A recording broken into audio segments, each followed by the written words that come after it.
Bapak, Ibu, dan saudara sekalian, mari kita ulangi firman Tuhan yang sudah kita renungkan kemarin dengan perspektif yang berbeda.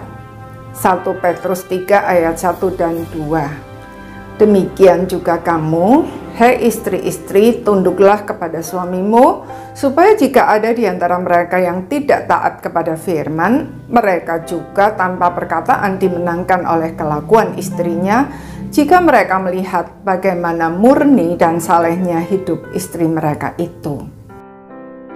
Saudara-saudara sekalian, ada seorang istri yang nampak sangat saleh, setiap hari berdoa sekian jam dan membaca Alkitab sekian pasal, juga aktif dalam kegiatan-kegiatan gerejawi. Tetapi dia mengabaikan tugas-tugasnya sebagai istri dan ibu rumah tangga. Ketika suaminya mau makan, makanan belum siap, dengan alasan bahwa dia masih berdoa. Demikian juga ketika suaminya butuh ditemani, dia tidak bisa melakukannya karena ada acara gereja dan lain sebagainya. Akibatnya, suaminya yang belum menerima Kristus itu semakin menjauh dari Tuhan karena dia menganggap Tuhan telah merampas istrinya. Saudara, apa yang salah dengan istri tersebut?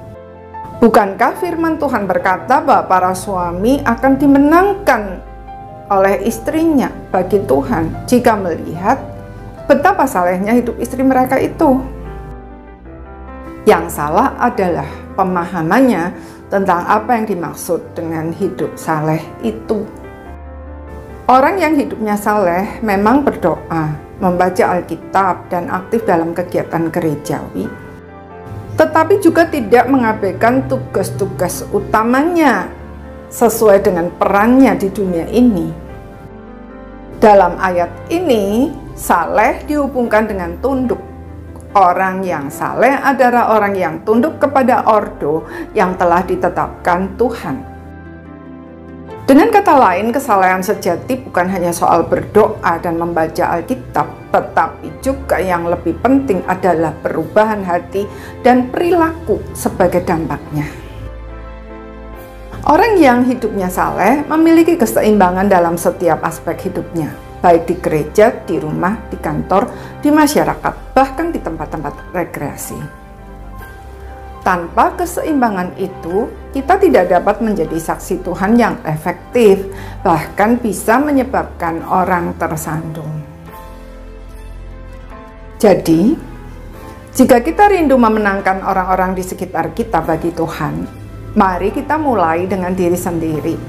Kita lihat aspek-aspek apa dari hidup kita yang selama ini terlalu berlebihan dan perlu dikurangi untuk memberi tempat kepada aspek yang kurang mendapat perhatian kita, serta mulai bertumbuh di dalam keseimbangan. Dengan demikian, orang akan melihat Kristus ada di dalam kita dan menjadi percaya. Amin.